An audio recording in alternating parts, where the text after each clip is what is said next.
noches, bienvenidos a la edición estelar de Costa Rica Noticias de este miércoles. Eiza Chacón Cordero les saluda. De inmediato los invito a ver nuestros titulares.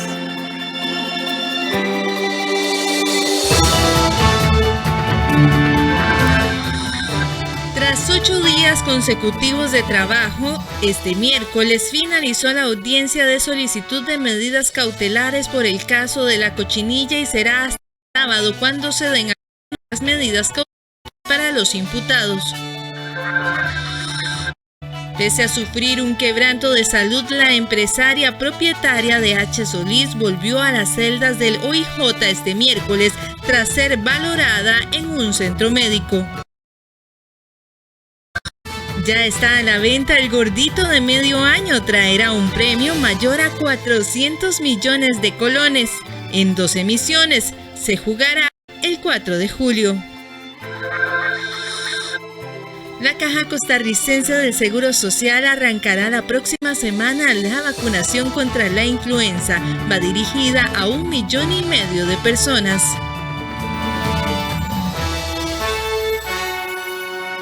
7 de la noche con 2 minutos, vamos de inmediato con las informaciones. Las 21 personas que se encuentran detenidas por el caso de supuestos sobornos en contratos de obra pública deberán permanecer en celdas judiciales hasta el próximo sábado. Esto cuando la jueza resuelva sobre la solicitud de medidas cautelares de la Fiscalía. Tras 8 días de audiencia, este miércoles finalizó. Durante estos días, 2 personas quedaron en libertad y se interpusieron 9 recursos de habeas corpus a favor de los detenidos por las malas condiciones en que se encuentran. El detalle de esta información lo tiene en vivo nuestro compañero Andrés Ortiz. Adelante, Andrés, muy buenas noches. Buenas noches, Eisel, para usted y para los televidentes. Así es, hoy terminó formalmente la audiencia de solicitud de medidas cautelares que realiza el Ministerio Público a los 28 restantes de los detenidos por el caso conocido como Cochinilla, caso donde se investiga presuntos hechos de soborno, de corrupción pública en contratos de obra pública. Recordemos que lo que se va a ver en esta audiencia y lo que se ha visto y se va a definir el próximo sábado a la 1:30 de la tarde en el Juzgado Penal de Hacienda del Segundo Circuito Judicial en Goicoechea es precisamente los riesgos procesales que puedan existir para que la jueza determine o no si es necesario la imposición de una medida cautelar para estas personas detenidas. Estas medidas, tal y como ya se ha dicho durante esta semana, la prisión preventiva, 1 año de prisión preventiva para 14 de ellos y otras medidas alternas que no son la prisión preventiva para el 16 personas restantes. Entre estas medidas está la suspensión de su cargo. Como les decía, lo que se valora es si existe algún riesgo procesal. ¿Cuál es el riesgo procesal? Pues bien, si existe peligro de fuga, si existe también peligro de que obstaculicen la investigación o si existe peligro de que se dé la continuidad del delito. Eso es lo que la jueza va a valorar para determinar si a estas personas se les dictan o no las medidas cautelares solicitadas por el Ministerio Público. Veamos. Este jueves finalizó la audiencia de solicitud de medidas cautelares que realizó la Fiscalía para los 30 detenidos por las investigaciones de los presuntos sobornos en contratos de obra pública. La jueza Carolina Lizano del Juzgado Penal de Hacienda del Segundo Circuito Judicial de San José en Goicoechea señaló para el sábado a la 1:30 el día en el que se dictará la resolución sobre si se acepta o no las pretensiones del Ministerio Público. Bueno, el sábado tiene la obligación la jueza de resolver todas las pretensiones del Ministerio Público y de las partes. Para las personas que se ordenen inmediata libertad, pues es de inmediata ejecución. Si la jueza decidiera en algún momento imponer algún tipo de medida alternativa a los imputados, una vez que se cumplan las mismas, pues saldrán. Y en caso que considere que hay alguna persona que va a guardar prisión preventiva, pues si lo hace de manera oral, como prevemos, la defensa respectiva tendrá que interponer recurso de apelación en ese mismo acto. De los 30 detenidos, 2 de ellos quedaron en libertad el sábado pasado, luego de que se realizara en una audiencia aparte. Se trata de un ingeniero y topógrafo de geología y minas de apellidos Ureña Villalobos, para quien solicitaron medidas alternas, mientras que al gerente de Alzo Frutales de apellidos Abarca Quesada le pidieron 1 año de prisión preventiva. La jueza negó el requerimiento fiscal para ambos. El primero quedó libre sin medidas cautelares, mientras que para el segundo lo dejaron en libertad con medidas alternas como impedimento de salida, entregar el pasaporte, entre otras. En la audiencia, el Ministerio Público solicitó contra mi cliente, contra Juan Carlos Abarca, 1 año de prisión preventiva, pero el Ministerio Público no logró demostrar algo que es fundamental en relación con las medidas cautelares pedidas, y era que hubiese un peligro de fuga, tampoco un peligro de obstaculización ni un peligro de reiteración delictiva. Entonces, si bien es cierto, la resolución entra a hacer un análisis sobre la presunta comisión de hechos punibles, lo cierto es que no existen peligros procesales en el caso de mi cliente. Es muy importante tener claro que esto no determina a la licenciada que está conociendo la audiencia principal, si se quiere denominar, porque en realidad la situación jurídica de cada una de las personas involucradas tiene que ser analizada en forma independiente. De acuerdo con el abogado, la Fiscalía ya apeló lo dictado por el juez. Otro elemento que dejó esta semana de audiencia fueron 9 recursos de habeas corpus a favor de los sospechosos por incumplimiento en los tiempos procesales y por las condiciones en las que se encuentran privados de su libertad. La mayoría se encuentran en estudio y se emplazó a la autoridad recurrida, es decir, a la jueza, para que aporte un informe sobre los hechos que se le achacan. Aún si quedaran en libertad el sábado y los recurrentes quieren continuar con el proceso, el Estado podría ser condenado si la Sala Constitucional define que sí existieron ilegalidades.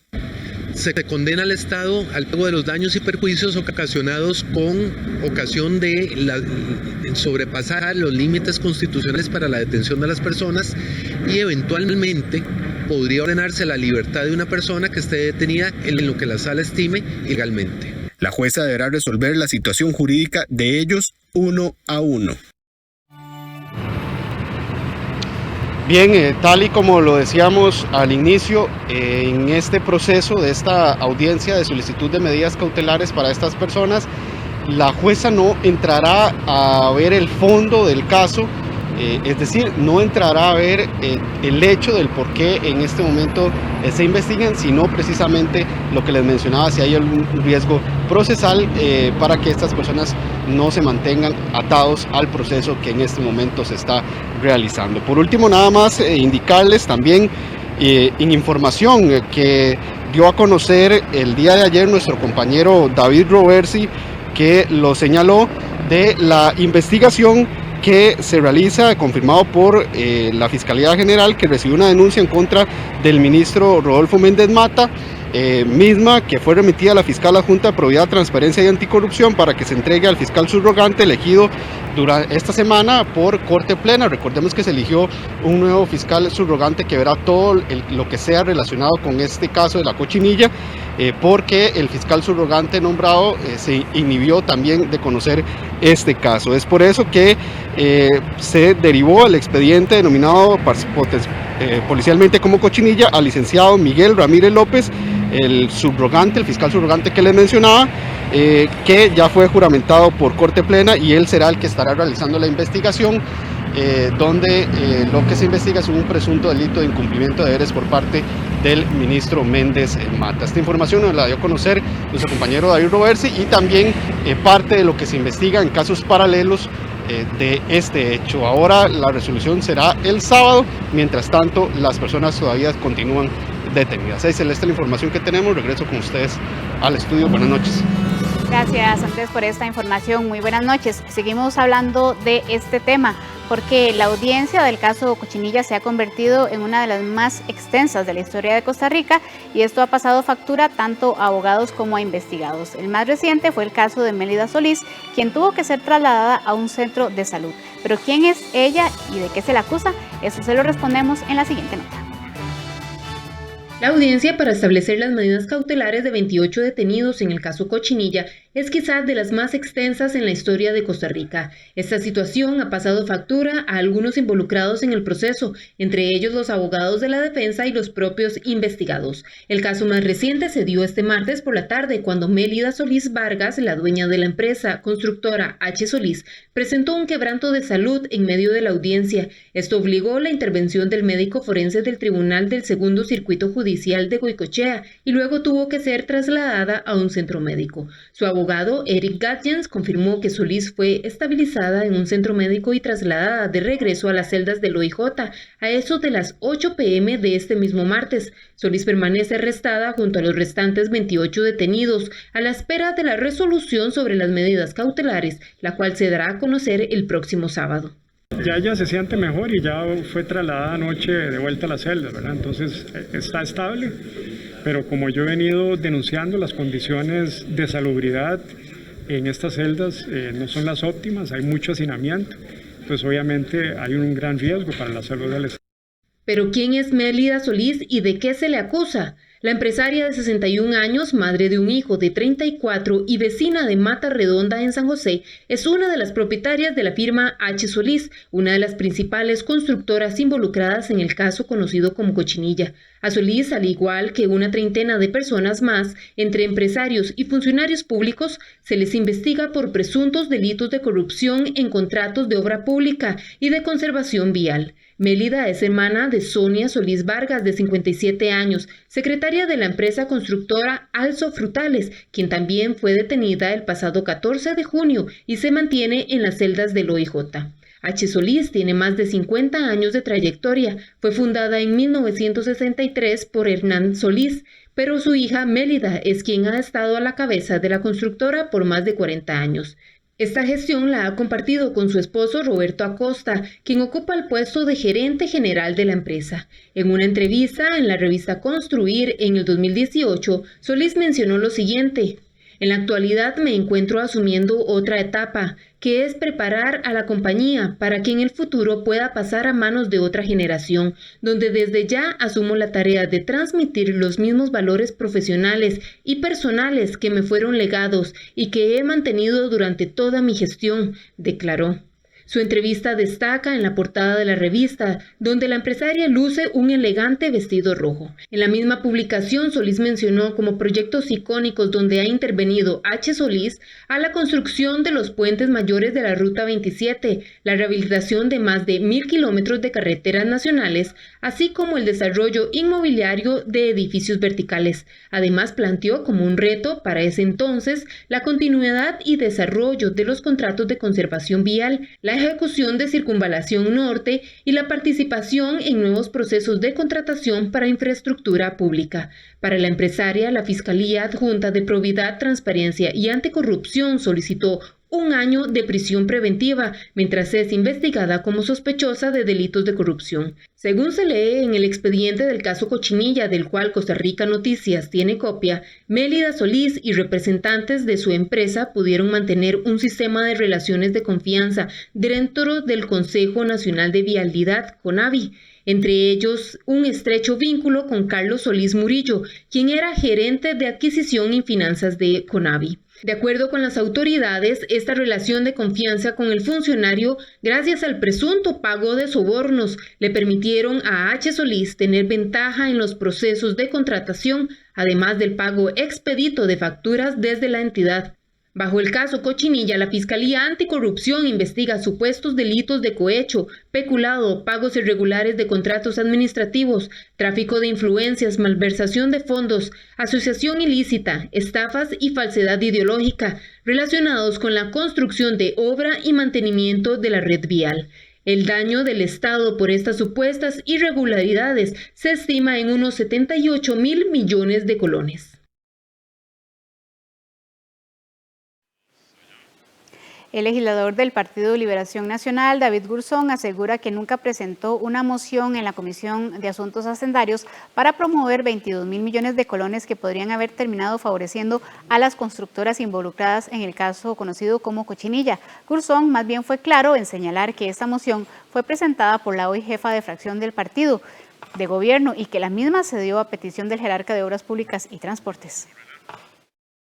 El diario digital CR Hoy informó que el diputado del Partido Liberación Nacional, David Gurzón, habría intervenido con una moción en la Comisión de Hacendarios, esto para aprobar un presunto presupuesto extraordinario por 22.500 millones de colones, los cuales servirían para que funcionarios del Departamento Financiero del Consejo Nacional de Vialidad siguieran presuntamente favoreciendo a la empresa constructora H. Solís, esto basado en el expediente del denominado caso Cochinilla.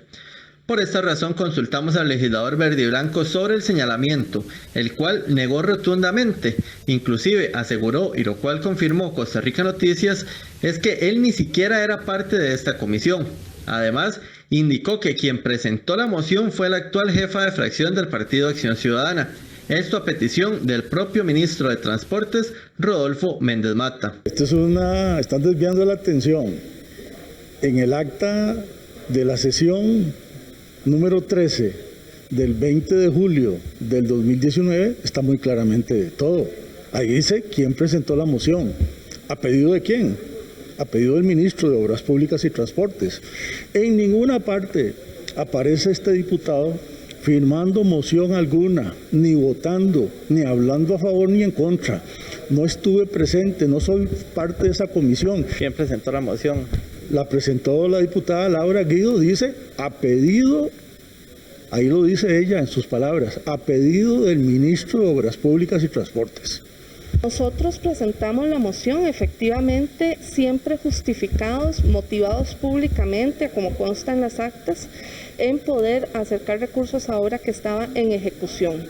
¿En qué sentido? Pues en el entendido de que eran obras importantes para el país, obras como eran los pasos de nivel en Atillo, garantías sociales, entre otras obras que están enlistadas y que podemos acercarlas con claridad. Además están transparentemente expuestas en la moción que se presentó. Esa moción fue suscrita por 5 diputados y diputadas, lo cual nos convierte a los 5 en proponentes. Consultamos a ambos legisladores sobre si en algún momento habían recibido llamadas de los empresarios o de algún funcionario del Ministerio de Obras Públicas y Transportes, y esto fue lo que nos respondieron. No. Yo recuerdo que una vez doña Mélida me llamó para hablar de un presupuesto extraordinario porque se estaban quedando sin recursos para pagarle los salarios y los aguinaldos a los trabajadores, y que había un presupuesto extraordinario, pero estoy dándole seguimiento en mi despacho a ver si llego exactamente cuándo fue, pero nada que ver con esa fecha porque yo no era miembro de la Comisión de Hacendarios, ¿verdad? Yo nunca me sentí presionada y nunca recibí ninguna comunicación con el sector privado en estos particulares. De haberlo sentido, lo hubiese denunciado públicamente. A Mélida Solís, dueña de la empresa constructora H. Solís, se le señala como una de las presuntas líderes de la estructura criminal investigada por el Ministerio Público, esto por conseguir beneficios millonarios para su negocio a partir de fondos públicos. Según estimaciones del organismo de investigación judicial y la Fiscalía, la malversación de fondos que dio este caso podría superar los 78.000 millones de colones. 7 de la noche con 19 minutos, vamos a hacer nuestra primera pausa comercial. Le adelantamos que al volver, la Caja Costarricense de Seguro Social arrancará la próxima semana la vacunación contra la influenza. Esta va dirigida a 1,5 millones de personas. Los detalles se los contamos después de la pausa.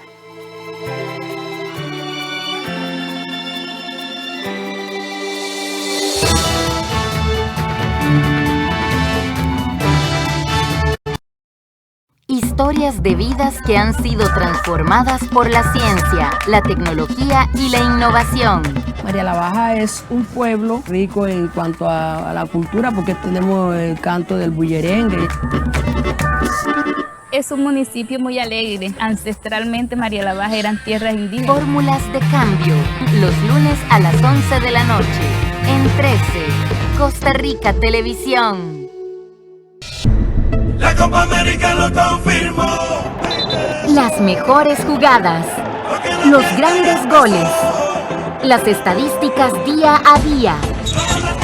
El mejor resumen de la Copa América 2021, con los comentaristas de Argentina, Víctor Hugo Morales y Matías Canillán, de México, Alexander Ramírez y de Colombia, Rafael Cuellar.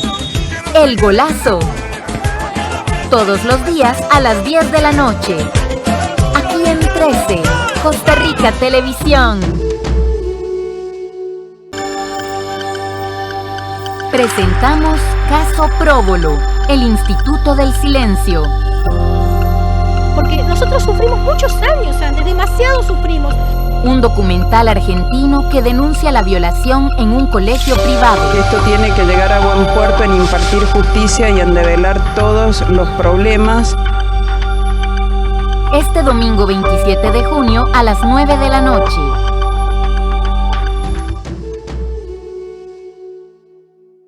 Aquel puente que usted quería quedó ahí atrapado en las redes de un sistema político que no permiten que las decisiones avancen.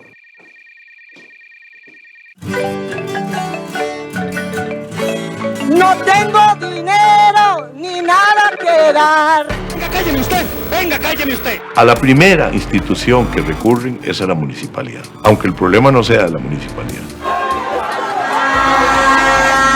¿Cuál pandemia? Pero no podemos ignorar los hechos solo porque no nos gustan o porque no estamos de acuerdo con ellos.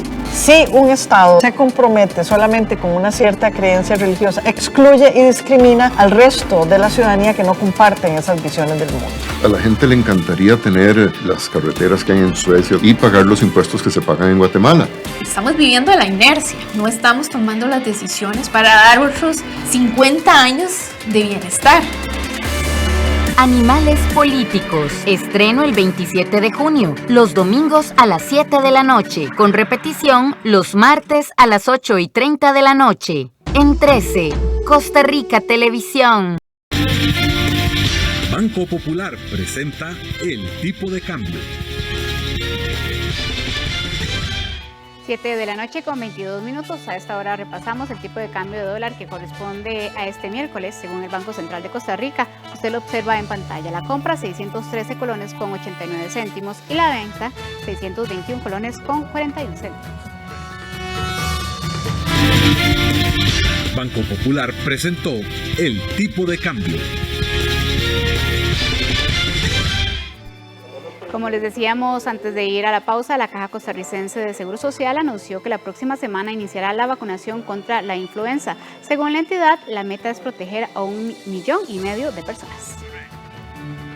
La Caja Costarricense de Seguro Social utilizará la estrategia de extramuros en la campaña de vacunación contra la influenza estacional que iniciará la próxima semana. Esto se está distribuyendo a todas las regiones, esto con el fin de que las áreas de salud puedan hacer las convocatorias locales a partir de la semana entrante y de esta manera iniciar la aplicación en los puestos de vacunación definidos exclusivamente para esta campaña. El jerarca informó que este año se aplicarán 1,5 millones de dosis, 200,000 más respecto al año 2020. La inversión de la institución asciende a $8,455,000, que representa un 63% del total que se invierte en vacunas. El valor unitario de cada una de estas vacunas contra la influenza es de $5,64 en promedio. Este año la vacunación se realiza en un escenario de pandemia y coincide con los procesos de vacunación contra la COVID-19, lo que implica un gran esfuerzo institucional para tener cubierta la población del país. La influenza, repasemos un poquito, en los adultos, principalmente en adultos, es o ha sido clásicamente el virus respiratorio que más amenaza la vida, que más amenaza la posibilidad de tener un internamiento, una hospitalización.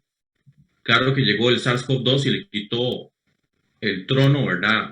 Le quitó la corona a la influenza, literalmente la corona, ahora como coronavirus, pero sigue siendo una amenaza latente. Todos los niños desde los 6 meses de edad hasta menos de 7 años, independientemente del riesgo que tengan. Todos los adultos de 58 años y más, independientemente del riesgo que tengan. Todas las embarazadas, muy importante, la vacunación contra influenza en embarazadas, independientemente de la edad de embarazo que tengan. Y que no faltemos a esa vacunación de embarazadas, es uno de los grupos que más cuestan. Las poblaciones entre 7 y 58 años niños que tengan presencia de alguno de los siguientes factores de riesgo, ya sea diabetes, enfermedad del corazón, una cardiopatía, obesidad grado 3 o obesidad mórbida, los enfermos respiratorios crónicos, dentro de los que se incluyen específicamente asmáticos, los pacientes con EPOC, con efisema, con bronquitis crónica. Además, se vacunará a trabajadores del sector salud, SENASA, trabajadores del 911, migración y extranjería, así como estudiantes de ciencias de la salud y técnicos afines que están realizando campos clínicos dentro de los establecimientos de salud de la Caja del Seguro Social. De temas de salud, y a esta hora le mostramos en pantalla cuáles son los datos epidemiológicos brindados hoy por el Ministerio de Salud. Para hoy se registran un total de 1.903 nuevos casos positivos de COVID-19. El total de positivos desde que inició la pandemia, 357.523 personas. Lamentablemente, la cifra de fallecidos sigue aumentando y llegamos a 4.567. Las personas hospitalizadas para este miércoles son 1.115, de las cuales 452 están en unidades de cuidados intensivos.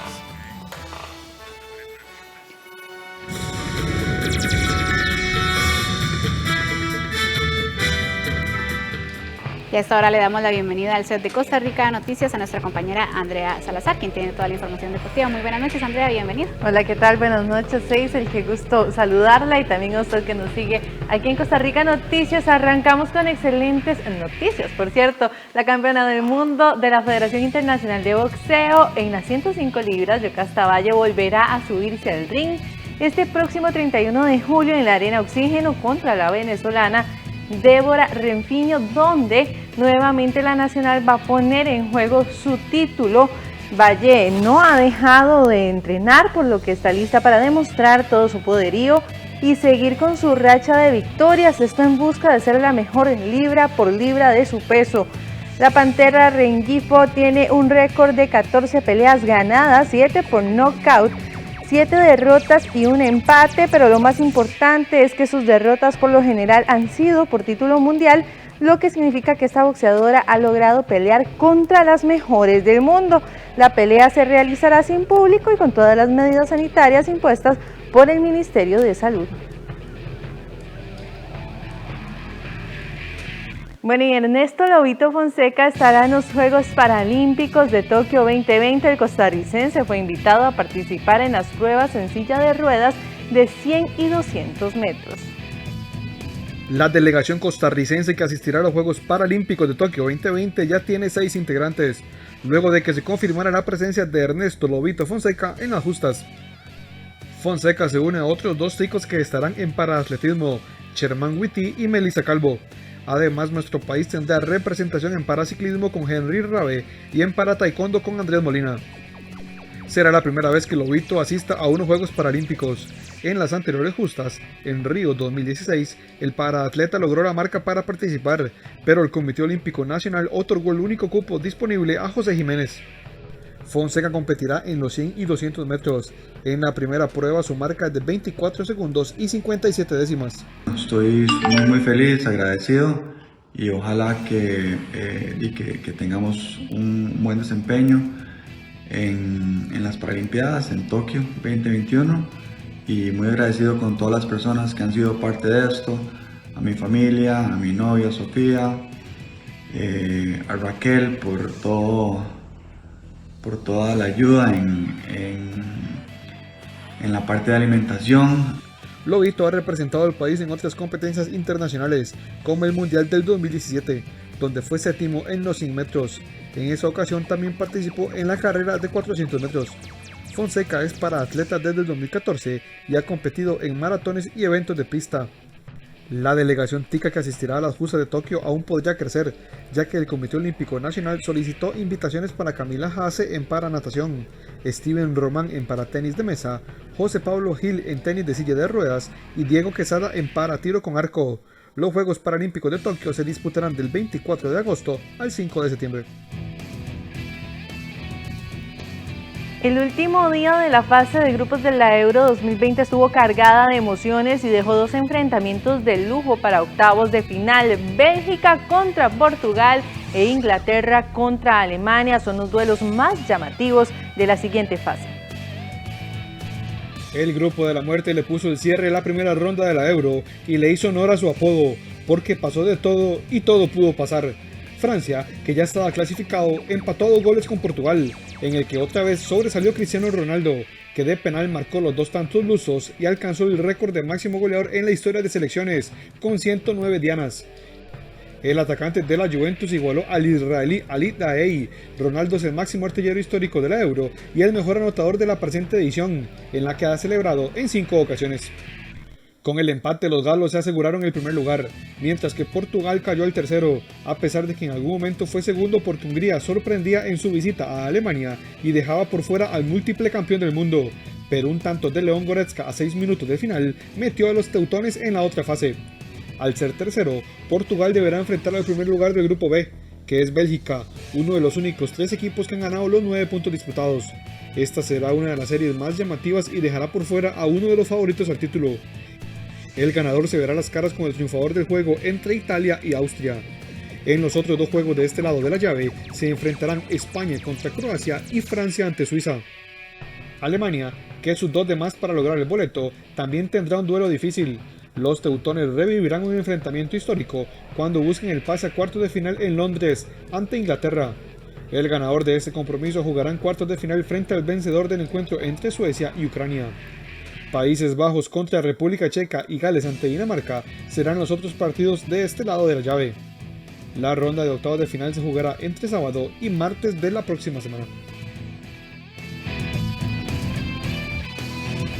La lucha por los derechos contra la comunidad LGTBI tiene contra las cuerdas a la UEFA, que denegó una solicitud de Alemania para iluminar el estadio Allianz Arena en el juego en que su selección recibió a la de Hungría, país que ha endurecido las leyes contra esta población.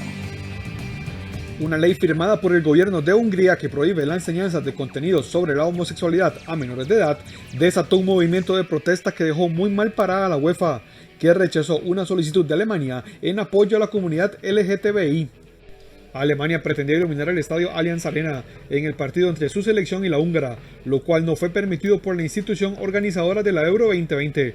Desde el jefe de la diplomacia alemana hasta la presidencia francesa, numerosas capitales europeas criticaron el rechazo de la UEFA. La presidenta de la Comisión Europea, Ursula von der Leyen, calificó de vergüenza el texto húngaro que prohíbe la difusión de contenido sobre la homosexualidad ante menores. El presidente de la UEFA, el esloveno Alexander Seferin, trató de defenderse de las críticas denunciando iniciativas populistas de personas que intentan a menudo utilizar a asociaciones deportivas para sus propios fines. Mientras se desarrollaba el partido, varios estadios de la Bundesliga fueron iluminados con el arco iris, de Frankfurt a Colonia, pasando por Wolfsburgo, Augsburgo y el Estadio Olímpico de Berlín. Varios periódicos alemanes se adhirieron este miércoles al movimiento con sus portadas coloreadas. Los pesos pesados de la economía bávara, Siemens o BMW, también lucieron en Twitter los colores del arco iris. Otros clubes gigantes del fútbol europeo, como la Juventus, el Barcelona o el Milan, utilizaron sus redes sociales para manifestar su apoyo a la comunidad LGTBI. Por su parte, desde el gobierno francés expresaron que lamentan profundamente la decisión de la UEFA de prohibir que el estadio de Múnich se ilumine con los colores LGTBI, y añadieron que, aunque la UEFA es religiosamente neutral y apolítica, tiene valores y debe mostrar su solidaridad con los húngaros afectados por una ley considerada hostil hacia esta comunidad. La ley húngara es un tema de preocupación para la presidencia francesa, para quien es una buena noticia desde el punto de vista de los valores que la Comisión Europea haya iniciado un procedimiento de infracción. El primer ministro húngaro, Viktor Orbán, quien celebró la decisión de la UEFA, prometió la instauración de una nueva era cultural contra el liberalismo, ha endurecido la legislación contra las personas lesbianas, gays, bisexuales y transgénero.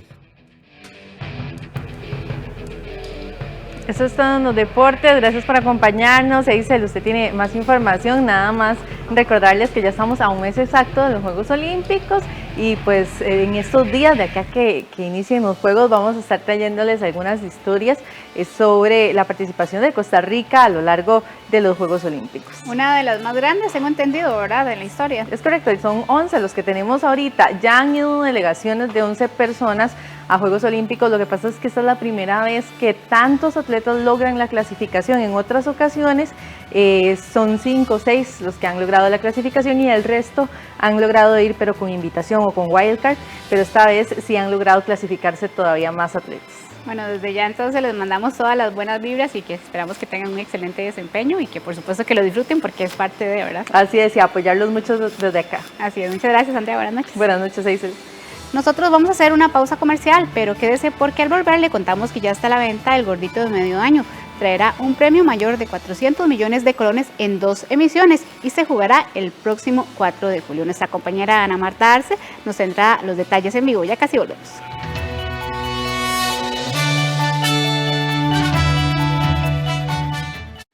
La Junta de Protección Social lucha para cumplir los sueños de muchas organizaciones sociales. 301 millones fueron aprobados para la compra de una casa para la asociación Hogar Fe Viva. Aquí contamos con 22 personas menores de edad con situaciones de salud complejas. Ahora tenemos una casa y entre todos nos cuidamos. Gracias por cuidarnos. Gracias por comprar los productos de la Junta. Junta de Protección Social, para hacer el bien. Nada como disfrutar de Buena Vida, el programa para la persona mayor que mejorará su calidad de vida por medio del aprendizaje y descubrimiento de nuevos intereses y estimulando su creatividad y su salud mental. Buena Vida. De lunes a viernes a las 2:30 de la tarde.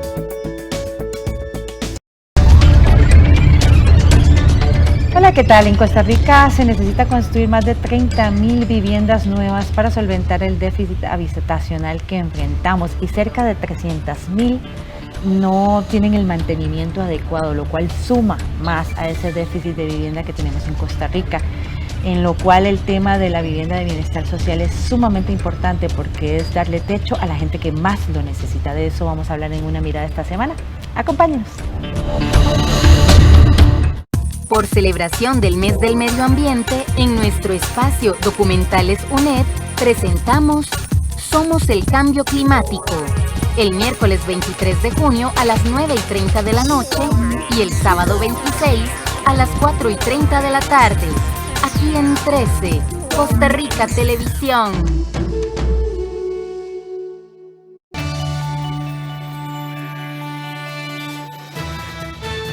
Gracias por continuar con nosotros. Como ya le decíamos antes de ir a la pausa, desde este miércoles está a la venta la Lotería de Medio Año que trae un premio mayor de 400 millones de colones. El sorteo se realizará el próximo 4 de julio y nuestra compañera Ana Marta Arce nos da todos los detalles para todas esas personas que quieren probar suerte. Ana Marta, muy buenas noches.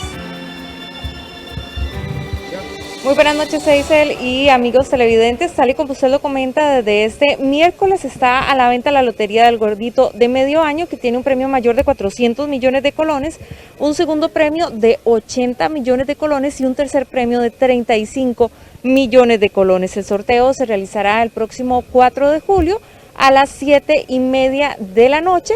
El entero tiene un costo de 20.000 colones, mientras que la fracción de 2.000 colones.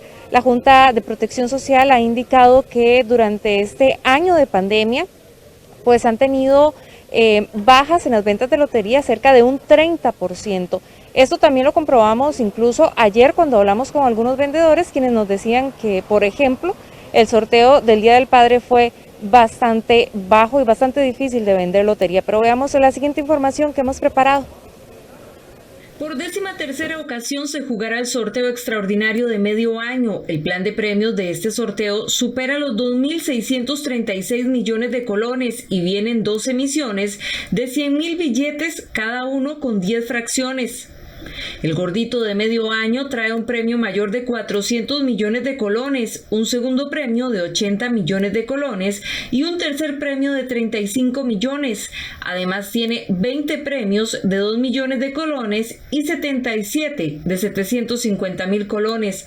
La lotería se encuentra a la venta desde este miércoles y la Junta de Protección Social espera que se pueda colocar al 100% y esto pueda contribuir a los vendedores, así como a los programas de bien social. Para las personas vendedoras, al vender todas las 2 emisiones en total que tenemos para este sorteo, es de 384 millones de colones y en impuestos se pretende recaudar 57 millones, que son fondos que van a la hacienda pública, y por supuesto en nuestra misión principal, que es atender las necesidades de las organizaciones sociales, vamos a generar ingresos por 443 millones de colones, lo cual pues esperamos el sorteo y sea del agrado de todas las personas y que logremos recaudar todos estos ingresos. En estos 13 sorteos del gordito de medio año se ha generado más de 9.000 millones de colones que se han invertido en hospitales, hogares y centros diurnos. En esta ocasión se espera apoyar a más de 500 programas sociales. Según manifestó Esmeralda Britton, presidenta de la Junta de Protección Social, debido a la pandemia se ha generado una afectación de un 30% de los ingresos de los sorteos. Sí hubo una afectación a nivel general de todos los sorteos en cuanto a la venta. Que se redujeron los ingresos, si mal no recuerdo, alrededor de un 30%, y eso pues obviamente impactó también a las organizaciones sociales. Sí, definitivamente el mercado ha ido mejorando y en ese sentido nosotros también hemos visto un repunte en todos nuestros productos, en la venta de todos nuestros productos. Entonces sí esperamos pues que las expectativas que se han estimado para este sorteo pues se lleguen a cumplir o incluso se superen si se vende el 100%. Los vendedores también han reportado ventas muy bajas debido a la pandemia. Por ejemplo, para el sorteo del Día del Padre manifestaron que el consumo de lotería fue mínimo. Como experiencia vendedor, tenían que hacerlo el domingo, exactamente el Día del Padre, para que hubiera sido una buena venta. La venta, estuvo muy difícil. La situación económica de Costa Rica está muy mal. Y por lo tanto la Junta de Protección Social para nosotros no nos tiene en consideración en lo más mínimo, porque ya acabamos de terminar esta hoy y ya nos montaron para la del día de medio año. La de medio año. El sorteo se realizará el 4 de julio a las 7:30 de la noche. El costo de la fracción es de 2.000 colones, mientras que el entero 20.000 colones. Para este sorteo del gordito de medio año, además aplican las promociones vigentes del premio acumulado y la promoción del bicentenario de la independencia. Bueno, tal y como veíamos en la nota, además de los 3 premios grandes, también hay otros premios bastante buenos, como 22 premios de 2 millones de colones y 77 premios de 750.000 colones. Recordemos también que el año anterior no se pudo realizar el sorteo del gordito de medio año debido a la situación tan compleja que vivía el país con la pandemia. Se espera que este año se pueda colocar al menos al 100% la lotería, debido a, como lo mostrábamos ahora, que se ha generado una baja en la venta de estos sorteos también por la pandemia. Vamos a pasar a otros temas, y es que la municipalidad de Garavito le solicitó hoy al gobierno, a la Comisión Nacional de Emergencias y al Ministerio de Salud que por favor cambien las medidas o que pongan medidas especiales a los cantones que se dedican prácticamente al 100% de turismo, esto debido a la afectación que han tenido muchísimos comercios y al cierre que han tenido que realizar debido a la baja visitación que se ha dado en estos últimos meses. Pero veamos la siguiente información. El alcalde de Garavito, Tobías Murillo, envió una carta al presidente de la República y a los jerarcas de salud, Turismo, la Comisión Nacional de Emergencias y al IFAM para pedir medidas especiales y ajustes en las restricciones sanitarias para poder atender a los turistas y reactivar la economía de los cantones que tienen como principal actividad el turismo. Según datos del Departamento de Patentes de la Municipalidad de Garavito, en el último año se reporta un 10% de patentes retiradas o suspendidas, cifra que afecta directamente la economía de ese cantón. Es por ello que entre las solicitudes al gobierno piden ampliar el horario en bares y restaurantes hasta la medianoche y eliminar los fines de semana la restricción vehicular en los cantones turísticos. Además, que los cantones que se dedican al 100% al turismo como principal actividad económica puedan tener medidas especiales. Estamos enterrando el turismo, estamos enterrando a las empresas, a los empresarios, los estamos llevando a la ruina con estas medidas. ¿Qué hacemos con llamar al turista que venga a Costa Rica, abrir los espacios aéreos para que un turista a las 7:30, 8 de la noche, si está en un restaurante o está en un bar, disfrutando, sea desalojado por la policía, llámese fuerza pública, municipal, o por los mismos empresarios por el temor de que se les ponga una multa o se les cierre el negocio? Reactivemos nuestra economía nacional. Señores miembros de la Comisión de Emergencia, señor Presidente de la República y demás componentes que han tomado las medidas restrictivas y que están afectando la economía, principalmente los cantones turísticos de este país. Varios comerciantes de Jacó han vivido una situación compleja en los últimos meses debido a la poca visitación a esta zona y la crisis económica que atraviesa el país. Estamos muy preocupados por esto de las medidas sanitarias. Producto de esto, el turismo acá en Garavito ha bajado bastante, las ventas en el comercio son súper bajas. Nosotros lo que pedimos es que el gobierno escuche a don Tobías, que es el representante de todos nosotros, y nos ayuden a mejorar las medidas. Para nadie es un secreto que las ventas han caído un 60, un 70%, y es durísimo seguir produciendo, producir trabajos, y el único que se ha preocupado casi que a nivel nacional es nuestro alcalde. Eso nos agrada mucho y espero que el gobierno tome en cuenta la necesidad que está viviendo el pueblo. Pero en el país entero está afectando mucho la economía y el turismo a nivel nacional sobre las restricciones vehicular y sanitarias de los restaurantes. Aquí en el Hotel Tangerie hemos sufrido bastante de esas medidas. Tenemos que cerrar muy temprano y echar casi a los turistas del restaurante. Según manifestó el alcalde, en este momento tienen grandes hoteles cerrados que generan una gran cantidad de empleos y bajo las condiciones actuales no pueden abrir, ya que la relación costo-beneficio es negativa, mientras que los restaurantes y bares no logran vender lo suficiente para recobrar el costo de operación. Hemos llevado a la ruina allá muchos empresarios y por lo tanto vehementemente y como una súplica, señor presidente, póngase la mano en el corazón y piense en aquellos empresarios que en el día de hoy están en la ruina y de aquellos que se han visto sin empleo, sin trabajo y que no tienen cómo alimentar sus familias y que no tienen cómo hacerle frente a sus deudas económicas que adquirieron cuando tenían su empleo, incluyendo el alquiler donde ellos viven y que están amenazados de desalojo.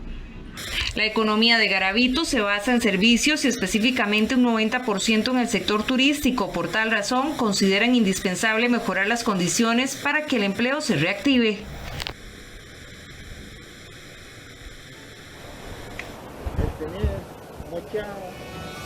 El alcalde de Garavito espera una pronta respuesta por parte de las autoridades de gobierno debido a la situación tan compleja que están viviendo por la pandemia. Eisel y amigos televidentes, es la información que tengo de momento. Vuelvo con usted al estudio principal, donde tiene más noticias. Buenas noches. Buenas noches, Ana Marta, gracias por esta información. Seguimos en temas nacionales. La Comisión de Ingreso y Gasto Público podría culminar mañana jueves la investigación sobre el mal manejo de créditos brindados en la Asociación Solidarista de Empleados del Banco Nacional, los cuales dejaron pérdidas superiores a los 15.000 millones de colones. Entre estos créditos más bien destaca uno que tiene relación con uno de los casos de corrupción más sonados en Costa Rica en los últimos años. La Comisión de Ingreso y Gasto Público acelera el paso para culminar con las audiencias que tienen relación con la investigación que se lleva a cabo en el Congreso sobre la Asociación Solidarista de Empleados del Banco Nacional, conocida como Acebanacio. Esta investigación ha sido de las más largas que ha tenido esta legislatura, pues ya lleva más de un año de estar en este estudio. Pero ¿qué fue lo que pasó y por qué es que se ha durado tanto en esta tarea investigativa? Veamos. Es una investigación donde particularmente se trata de evidenciar si recursos que Acebanacio, que es la Asociación de Solidaristas de Empleados del Banco Nacional, se utilizaron de manera incorrecta. Recordemos que ese fondo se constituye principalmente por la liquidación de todos los trabajadores, por las cargas que tienen ahí establecidas obrero-patronales que sustentan la liquidación, entre otros rubros. Se han perdido muchísimos recursos, lamentablemente la asociación ha perdido muchísimos recursos económicos. León resaltó que uno de estos créditos brindados por Acebanacio tiene relación con un importante caso de corrupción del que el país ha estado pendiente en los últimos años. En ese interín que los recursos se pierden, en Acebanacio se dan una serie de préstamos que nos parece que se dan de manera irregular dentro de la institución, y dentro de esos préstamos hay préstamos otorgados para el famoso caso del cemento chino, donde también hay un problema de garantías y de pólizas y demás. Para este jueves se espera que se den las últimas 2 comparecencias sobre este caso, según confirmó a Costa Rica Noticias la presidenta de la Comisión de Ingreso y Gasto Público, que sesionará de manera extraordinaria para lograr culminar con las mismas. En principio son las 2 últimas comparecencias que vamos a tener: el señor Fernando Naranjo, que fue gerente general del Banco Nacional, y me parece que el contralor del Banco Nacional, no estoy tan segura. Pero con esas 2 estaríamos entonces ya dando por finalizado todo el tema de las audiencias para prepararnos entonces a la elaboración del informe final de este expediente, que ha sido una investigación bastante larga, bastante profunda, ¿verdad? Que además también está en los tribunales de justicia, y que esperamos entonces en términos de mes y medio, 2 meses, estar conociendo el informe ya en la Comisión de Ingreso y Gasto y posteriormente pasarlo al plenario de la Asamblea Legislativa. Según los números brindados a Costa Rica Noticias, Acebanacio registró pérdidas superiores a los 15.000 millones de colones. Vamos a hacer una pausa comercial. Al volver tendremos las informaciones internacionales.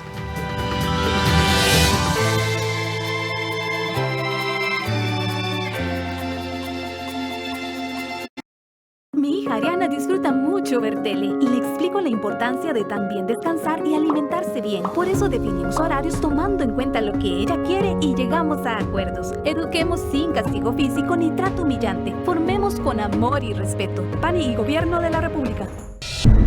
La Copa América lo confirmó. Las mejores jugadas. Los grandes goles. Las estadísticas día a día. El mejor resumen de la Copa América 2021. El golazo. Todos los días a las 10 de la noche. Aquí en 13, Costa Rica Televisión. Esta semana acompañe a Enrique Márquez en explorar diversos rincones con anécdotas únicas. Y presento a ustedes un camino llamado Recomiendo Ecuador, donde juntos recorremos cada rincón mágico que brinda el privilegio de estar en la verdadera mitad de... La Ruta de Enrique, los sábados a las 12 del mediodía, aquí en 13, Costa Rica Televisión. Costa Rica es pura vida. Costa Rica es 8 en punto de la mañana, usted tiene una cita en Café Nacional. Atención, estudiantes de secundaria, porque les vamos a dar toda la información referente a la posibilidad de llevar cursos gratis en LinkedIn. Y a partir de las 9 de la mañana, Aprendo en Casa. No se lo pierda a través de 13 Costa Rica Televisión, Radio Nacional de Costa Rica 101.5. Te esperamos. Costa Rica, Costa Rica, Costa Rica se aleja y no olvida.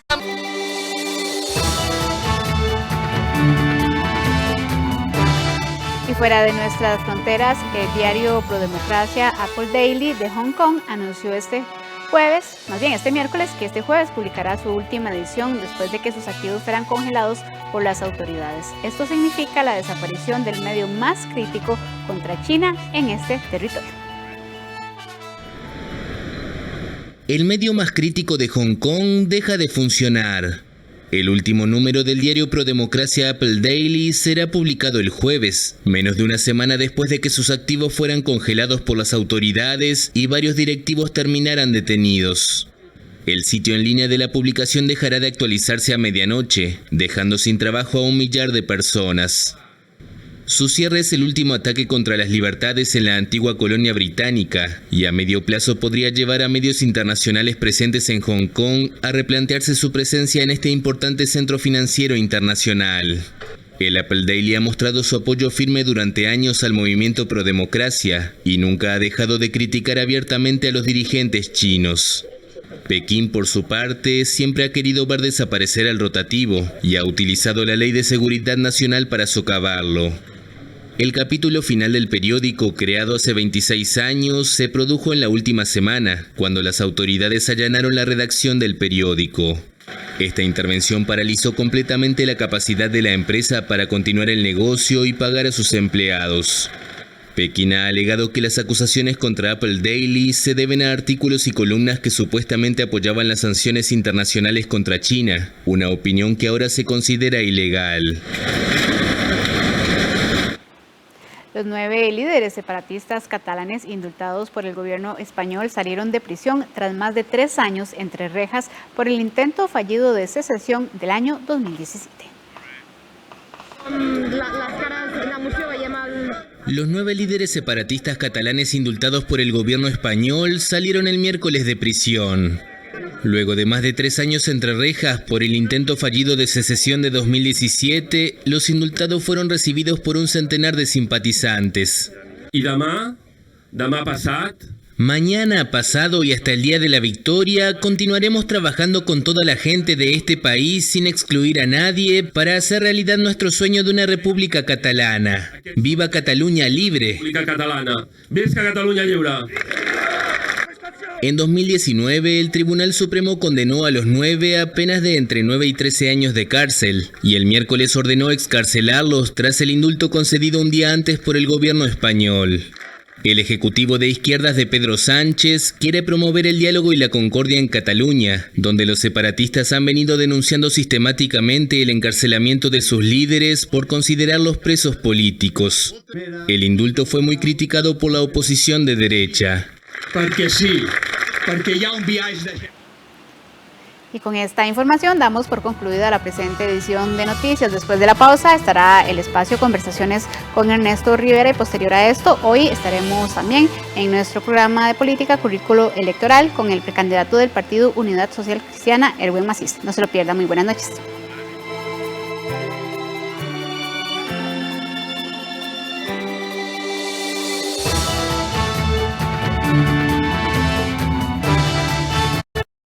¿Te has preguntado cuántas personas se contagian por las decisiones de una sola? Lo que hagas vos nos impacta a todos.